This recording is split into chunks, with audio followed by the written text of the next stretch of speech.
year. Now we are on Bet Iyar, the second of Iyar. It's going to mark the Hilula of a really famous rabbi, a chief rabbi, Rishon LeZion. His name was Rabbi Meir Benayahu Z'tl. He was born in English year 1926, nearly about 100 years ago, and he passed away in 2009 on Bet Iyar, on the second of Iyar. At the time he passed away, he was about 83 years of age. And he was very, very much a great rabbi. Let's explore a few of the highlights of the great rabbi's life. Now, his father was the chief rabbi of Israel. Rabbi we've spoken about on various occasions before. Rabbi ניסים, who happened to be obviously a chief rabbi, great rabbi of Jerusalem, respectively. And he himself, Rabbi Meir, was born in Jerusalem. His mother's name was Victoria, Rabbinit Victoria, and he would grow up under Torah auspices of the great rabbis of his vicinities. Especially, we'll learn under the vicinity, especially of Rabbi Yitzchak ניסים, his father, who was a chief rabbi at the time, so he was well connected with all the top rabbis in the world. And he would learn in the school called the Doresh Tzion School.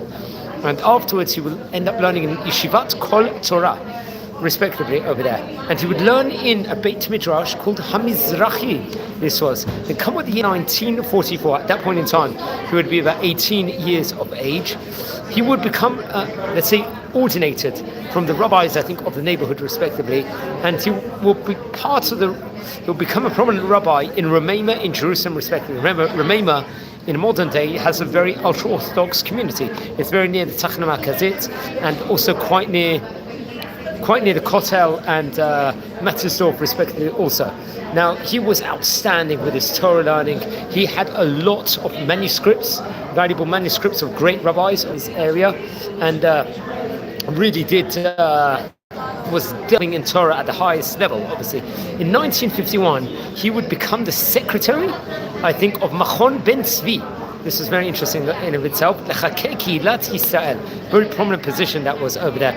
And he would help with in regards to, let's say, investigating different things. I think helping connected very much to Yitzchak Ben Tzvi he was working for. And remember, at that point in time, obviously, his father was very, very well connected. So he was able to take on various prominent positions over there. I think in the מכון itself, he would, let's just say, he had access to thousands of Torah books, Alfei Sfarim, respectively, various different valuable manuscripts of great rabbis, various different certificates, photographs, let's just say, of real history with the actual sources of different documents in of itself. And very much was working. He would help in establishing a foundation, a Mossad, which was for the students within regards to, helping, let's just say, I'll say it in Hebrew over here, what it says, Hakim Mossad L'Scharat סטודנטים להתמחות בחקר תולדות קהילת ישראל במזרח. Really very much helping with regards to the Mizrach of the congregation itself over there. And I think there was various different writings. He would write many, many different articles also. And he was part of the Kehillat Yisrael b'Mizrach. Then come with the year 1958, I think 294, let's say, pages were featured in the Keter Arom Tzova.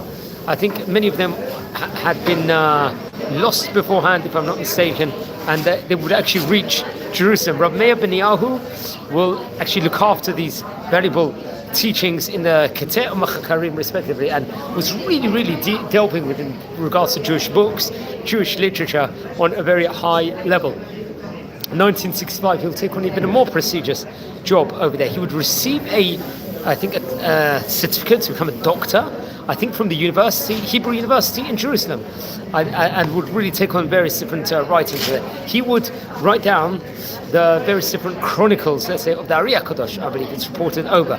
And really, he was not just a great Torah scholar, he was an academic also, really investigating with regards, helping the University of Tel Aviv also in its investigations with regards to other Torah important issues or Jewish related important issues, I believe. Now, it's actually interesting. In the year 1985, he will become the head of the מכון המחקר, or called the Yad HaRab ניסים in Jerusalem.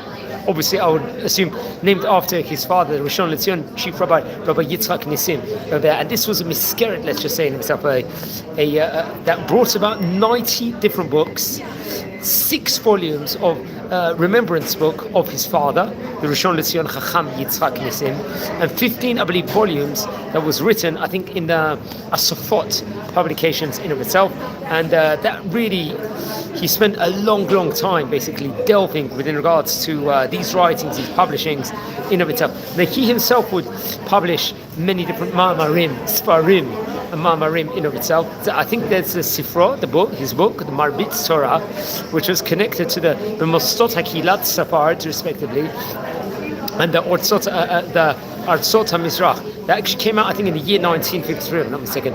Then his book, Rabbi Chaim Yosef David Azulay, obviously, that is the name of the Chidad, one of the great Moroccan rabbis, great Sephardi rabbis in Jewish history. Came out, I believe, in the year 1959.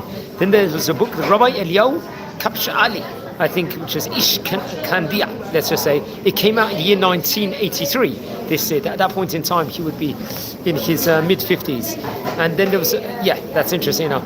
Now, he passed away on the 2nd of Iyar in the year 2009. We're talking about 16 years ago here, from the time of recording. He was buried in Har HaZeitim, the Mount of Olives burial plot in Jerusalem.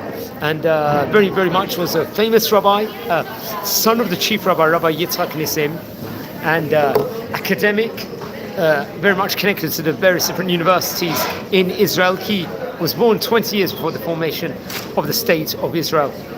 And then we get to light candles in the famous rabbi's memory.